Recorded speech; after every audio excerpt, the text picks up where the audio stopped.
Hello, welcome to Weekly Recipes. Every Tuesday I'd like to release a video of a recipe that falls under the keto eating plan.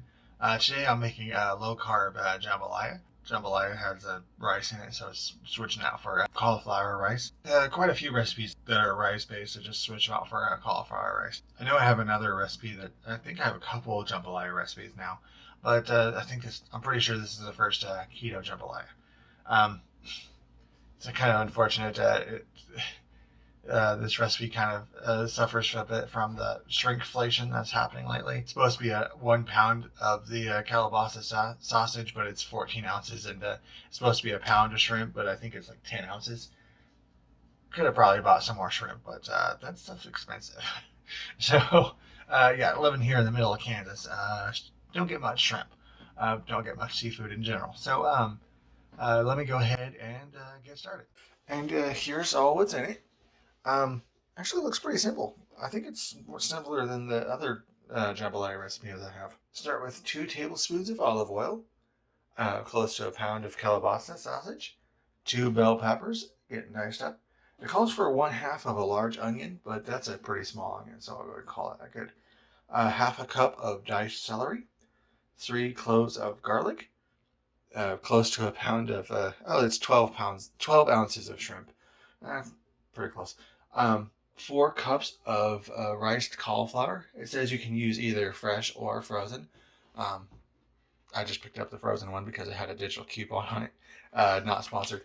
And I think pretty sure the frozen's cheaper than the regular produce kind. Anyway, a 14-ounce can of diced tomatoes, a 1/4 cup of chicken broth, 2 tablespoons of Cajun seasoning. No, that sounds like a lot of seasoning. And a teaspoon of salt. So let me go ahead and get everything cut up and measured out and get started. Okay, got it on medium heat here. So I'll add 2 tablespoons of the olive oil to the pan. Got the oil in there, and I'll give it a minute for that oil to heat up.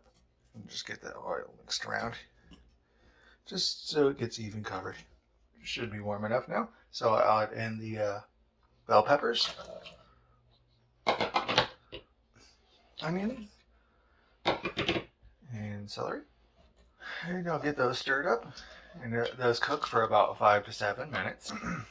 Took a little bit longer than 6 to 7 minutes, but anyway, now I'll go ahead and add in the sausage and stir that up. Let that cook for 4 or 5 minutes.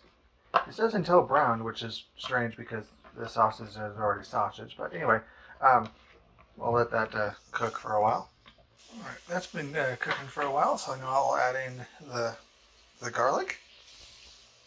And I'll let that cook for a minute. And now for the seasoning and the salt.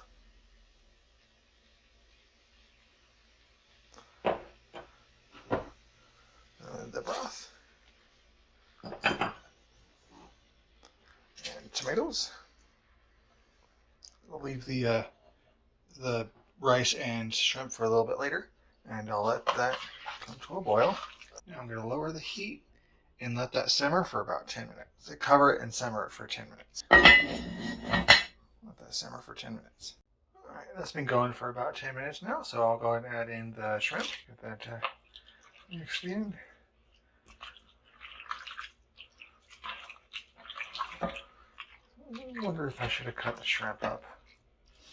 Oh. And now I'll add in the cauliflower rice.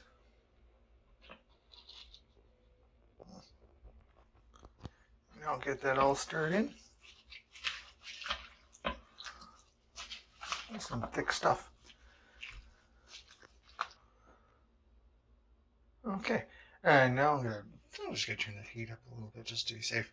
And I'll let that cook. It says 5 to 7 minutes, but everything's taking longer to cook for some reason. So I'm gonna go ahead and give it a full 15 minutes just to be safe. I don't want to eat partially raw shrimp. I don't know.